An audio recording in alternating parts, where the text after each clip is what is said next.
नमस्कार। Public news देख रहे हैं आप। आम आदमी पार्टी का हनीमून पीरियड लगता है ख़त्म होने वाला है।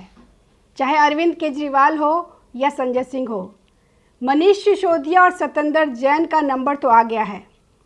दिल्ली विधानसभा चुनाव से पहले आम आदमी पार्टी के सारे नेता जेल में थे। चुनाव से पहले इन सबको जमानत मिल गई थी। शायद मोदी सरकार ने सोचा होगा कि अगर ये सारे नेता जेल में रहते तो चुनाव होता तो जनता में गलत मैसेज आता, इसलिए मोदी सरकार और एजेंसी ने इन सबको ढील दे दिया था। लेकिन अब सारी एजेंसी हरकत में आ गई है। ताज़ा मामला मनीष सिसोदिया और सत्येंद्र जैन का है।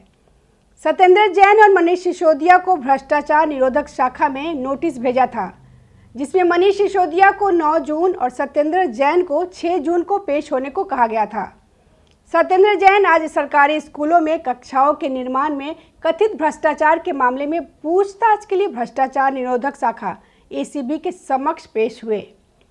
एसीबी कार्यालय जाने से पहले जैन ने कहा कि राष्ट्रीय राजधानी में पिछली आम आदमी पार्टी के नेतृत्व वाली सरकार ने दिल्ली की शिक्षा में सुधार की दिशा में काम किया, जबकि मौजूदा भारतीय जनता पार्टी भाजपा ने सरकार केवल राजनीति कर रही है। एसीबी दफ्तर जाने से पहले आप नेता सत्येंद्र जैन ने बीजेपी पर भी हमला बोल दिया। उन्होंने कहा कि बीजेपी कोई वास्तविक काम नहीं कर रही, वे सिर्फ निजी स्कूलों की फीस बढ़ा रहे हैं। वे निजी हितों का समर्थन करने के लिए ये राजनीतिक खेल खेल रहे हैं। आम आदमी पार्टी की सरकार ने इतने अच्छे स्कूल बनाए हैं, फिर भी उन्होंने मुझे और मनीष सिसोदिया को बुलाया। वे ध्यान भटकाने की कोशिश कर रहे हैं ताकि वे चुपचाप बिल पास कर सके और निजी स्कूल की फीस बढ़ा सके, जबकि मीडिया इन विचलित करने वाली बातों पर ध्यान केंद्रित करता रहा। बीजेपी को जनता ने सेवा और काम करने के लिए चुना है, तो वह ऐसा क्यों नहीं कर रहे हैं? शासन पर ध्यान देने के बजाय खुद को पूरी तरह से राजनीति में डुबो दिया है।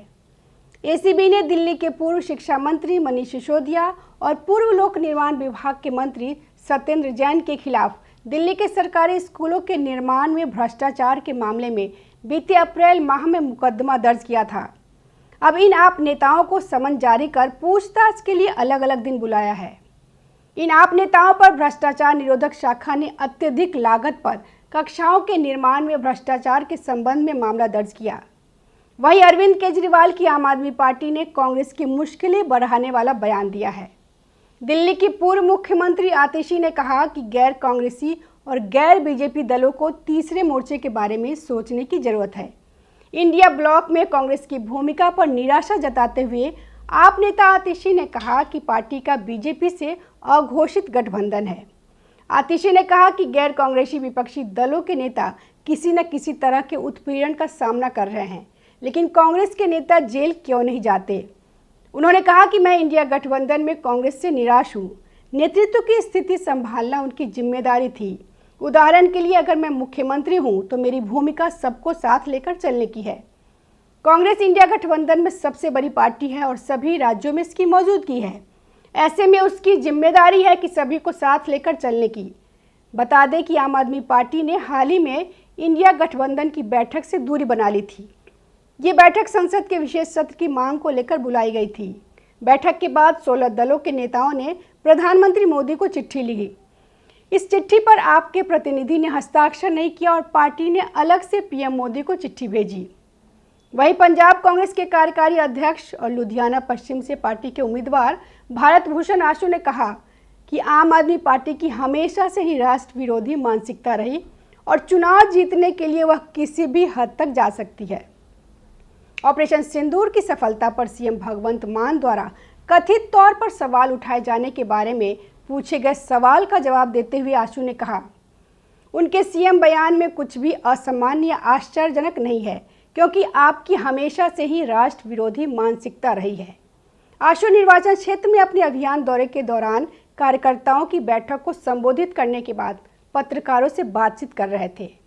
भारत भूषण आशु ने कहा कि जब भारत ने 2019 में पाकिस्तान के अंदर आतंकवादी शिविरों पर सर्जिकल स्ट्राइक की थी, तो आप सुप्रीमो ने भी सर्जिकल स्ट्राइक का सबूत मांगा था, जबकि पाकिस्तान खुद पहले ही स्वीकार कर चुका था कि भारत ने उस देश में आतंकवादी शिविरों पर हमला किया था। वरिष्ठ कांग्रेसी नेता ने कहा कि मान के बयानों में एक पैटर्न है कि पहले उन्होंने सिंदूर लगाने की हिंदू परंपरा का अपमान किया और अब वह ऑपरेशन सिंदूर की सफलता पर सवाल उठा रहा है। उन्होंने पूछा कि अगर किसी के पास कुछ अलग और गहरी मंशा नहीं है तो कोई ऐसा क्यों करेगा। उन्होंने कहा कि आप नेताओं का चुनावों के समय राष्ट्र विरोधी तत्वों को खुश करने का रिकॉर्ड रहा है। उन्होंने चेतावनी देते हुए कहा कि लेकिन मैं उन्हें बता दूं कि वे गलत है, क्योंकि आमतौर पर पंजाब और विशेष रूप से लुधियाना पश्चिम के लोग राष्ट्र विरोधी होने की किसी भी चीज़ को बर्दाश्त नहीं करेंगे। उन्होंने कहा कि आप आग से खेलने की कोशिश कर रही हैं। नमस्कार। ताज़ा खबरों से जुड़े रहने के लिए हमारे चैनल को सब्सक्राइब करें और बेल आइकन को दबाना ना भूलें, ताकि हर खबर की नोटिफिकेशन आपको मिलती रहे।